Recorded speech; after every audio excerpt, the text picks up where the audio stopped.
Assalamualaikum students. Today we are going to study blistering diseases. Blistering diseases are also known as bullous diseases क्योंकि इसमें हमारे पास क्या होते हैं, बहुत ज़्यादा बुली फॉर्मेशन होती है, इसलिए हम blistering diseases को bullous diseases भी बोलते हैं.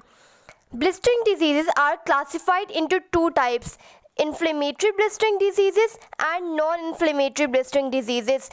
इन्फ्लेमेटरी में हमारे पास फर्दर 3 टाइप्स आती हैं which are pemphigus, bullous pemphigoid and dermatitis herpetiformis. जबकि नॉन इन्फ्लेमेटरी में हमारे पास 2 टाइप्स होती हैं, epidermolysis bullosa and porphyria. We will start from pemphigus. Pemphigus है क्या? It is an autoimmune disease क्योंकि इसमें हमारे पास क्या होती हैं, ऑटो एंटीबॉडीज़ बन जाती हैं. ऑटो एंटीबॉडीज़ किसके ख़िलाफ़ बनती हैं? होता कि हमारे पास कि जो एपिडर्मिस होता है, यहाँ पर जो म्यूकोजल एपिथेलियल सेल्स होते हैं, इन सेल्स के दरमियान में इंटरसेलुलर अटैचमेंट्स होती हैं और ये एंटीबॉडीज़ क्या करती हैं, ये उन इंटरसेलुलर अटैचमेंट्स की डिसोल्यूशन कर देती हैं. क्या वो हमारे पास पेम्फिगस में एंटीबॉडीज़ बनी, ऑटो एंटीबॉडीज़, जिन्होंने क्या किया, डिसोल्यूशन कर दिया किसका, इंटरसेलुलर अटैचमेंट्स, जो कहाँ प्रेजेंट होती हैं, एपिडर्मिस और म्यूकोजल एपिथेलियल के सेल्स के दरमियान में. अगर हम एज की बात करें तो ये 4 से लेकर 6 डेकेड ऑफ लाइफ में मोस्ट कॉमनली इफ़ेक्ट करती है और मेल्स और फीमेल को इक्वली इफ़ेक्ट करती है. पेम्फिगस के हमारे पास फर्दर वेरिएंट्स होते हैं, pemphigus vulgaris, pemphigus vegetans, pemphigus foliaceus, pemphigus erythematosus and paraneoplastic pemphigus. Now we will study about these variants one by one. We will start from the most common type, which is Pemphigus vulgaris, as we know that word vulgaris stands for the most common variant. So this type of Pemphigus is the most common type of Pemphigus.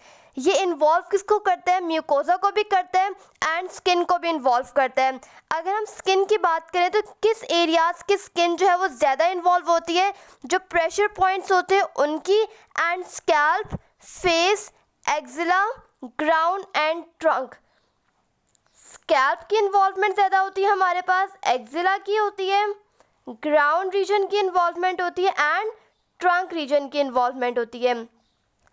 इसमें देखा गया है कि पहले ऐसे होता है कि पहले ओरल अल्सर्स बन जाते हैं, वो काफ़ी मंथ्स तक परसिस्ट करते हैं, उसके बाद जाके क्यूटेनियस इन्वॉल्वमेंट नज़र आती है.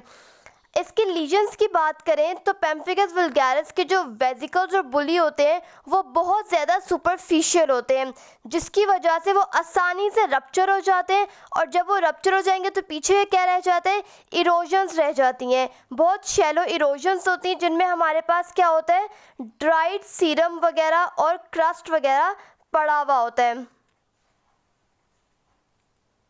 This is an example of pemphigus vulgaris. यहाँ पे देखें बहुत छोटे छोटे वेजिकल्स और बड़े बड़े बुलीज वगैरह हमारे पास बने हुए हैं, लेकिन ज़्यादातर जो पेशेंट प्रेजेंट करते हैं तो वो इस कंडीशन में प्रेजेंट करते हैं कि उनके वेजिकल्स वगैरह रप्चर हो चुके होते हैं और हमें सिर्फ शैलो इरोजन्स नज़र आ रही होती हैं. Now we are going to do pemphigus vegetans. Pemphigus vegetans जो है ये एक रेयर फॉर्म है, बहुत कम नज़र आती है. इसके जो लीजन्स होते हैं वो बहुत डिफरेंट तरह के होते हैं. इसमें बड़े बड़े मॉइस्ट से हमारे पास वेरियोकियस लीजन्स बनते हैं. वेरियोकियस लीजन्स का मतलब क्या है कि हमारे पास वॉट लाइक लीजन्स होते हैं इसमें. और इसके अलावा हमारे पास क्या होता है, यहाँ पे वेजिटेटिंग प्लैक्स होते हैं और वेजिटेटिंग प्लैक्स के ऊपर क्या होता है, ये पस्ट्यूल से स्टडेड होते हैं. अगर हम साइट की बात करें तो ये हमारे पास फ्लेक्जुरल एरियाज़ को इन्वॉल्व करते हैं, इसके अलावा ग्राउंड को इन्वॉल्व करते हैं and axilla. This is an example of pemphigus vegetans. Here it is involving the axilla region and see the lesion. यहाँ पे हार्ड वॉट या प्लैक लाइक लीजन जो है वो एक्जिला में बना हुआ है. Now we are going to do the morphology of pemphigus vulgaris and pemphigus vegetans, क्योंकि इन दोनों के मॉर्फोलॉजिकल फीचर्स जो हैं वो सेम होते हैं. सबसे पहली चीज़ हमारे पास जो पेम्फिगस की मॉर्फोलॉजी में आती है दैट इज़ एकेंथोलिसिस. एकेंथोलिसिस जो है ये हमें पेम्फिगस की सारी वेरिएंट्स में लाजमी मिलेगा. क्योंकि एकेंथोलिसिस का मतलब क्या होता है कि जो हमारे पास स्क्वैमस एपिथेलियल सेल्स होते हैं उनके दरमियान क्या होती हैं, इंटरसेलुलर ब्रिजेस होती हैं। हमने पढ़ा था कि जो ऑटो एंटीबॉडीज़ होती हैं वो इन इंटरसेलुलर ब्रिजेस को क्या कर देती हैं, इनके लिसिस इनको डिससोल्यूट कर देती हैं।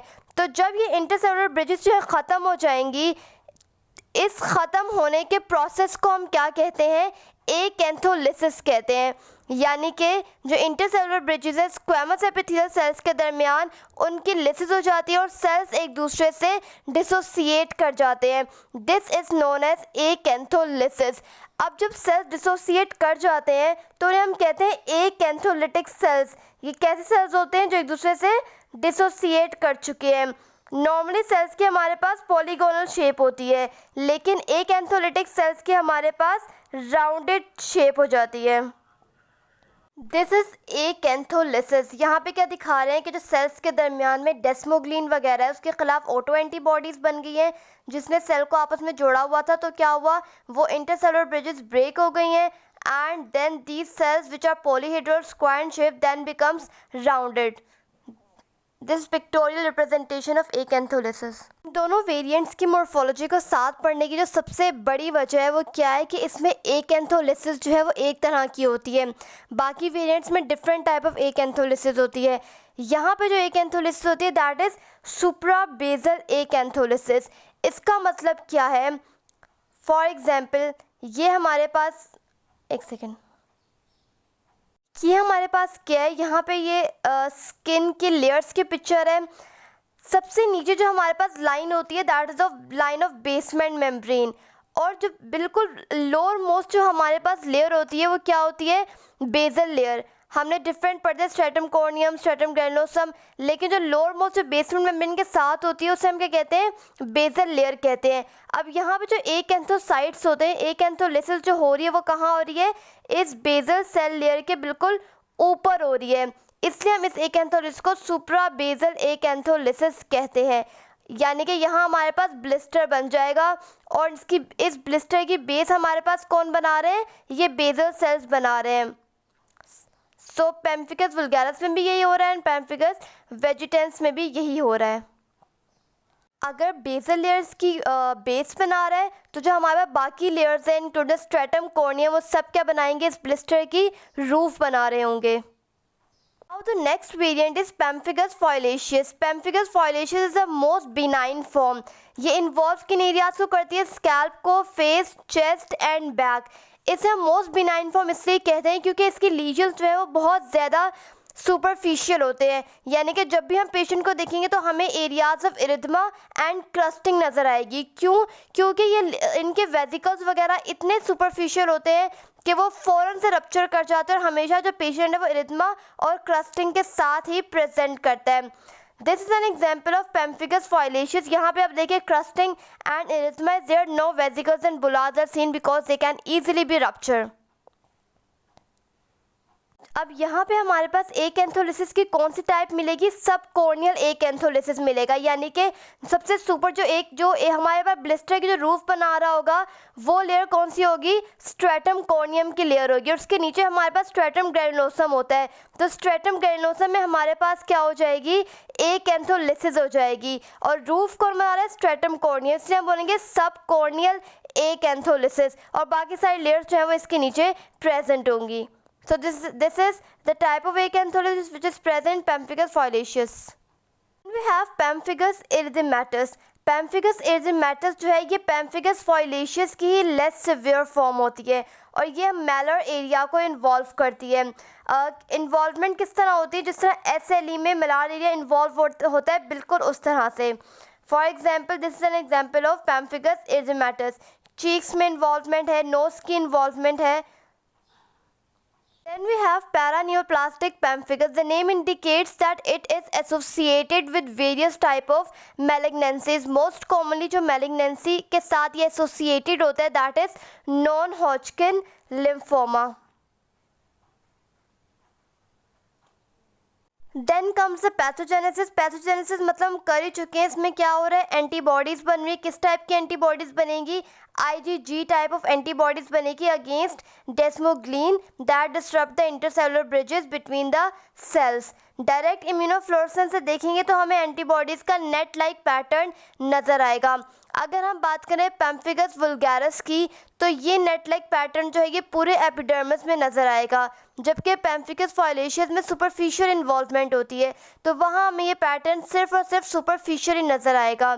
फिर कहते हैं कि एक तो एंटीबॉडीज़ ने डेस्मोग्लीन जो है उसको उसके ख़िलाफ़ जो है वो एक्ट किया, ठीक है। सेकेंडली एंटीबॉडीज़ क्या करती हैं, ये इंट्रासेलुलर प्रोटीएजेस को भी एक्टिवेट कर देती हैं, और देन प्रोटीएजेस जो है वो भी इंटरसेलुलर ब्रिजेस के अगेंस्ट एक्ट करने लगते हैं, डेस्मोसोम्स वगैरह के अगेंस्ट एक्ट करने लगते हैं। अगर इसकी ट्रीटमेंट की बात करें तो चूंकि ये ऑटो इम्यून डिजीज़ है, तो इसमें हमें क्या देने चाहिए, इम्यूनो सप्रेसिव एजेंट्स।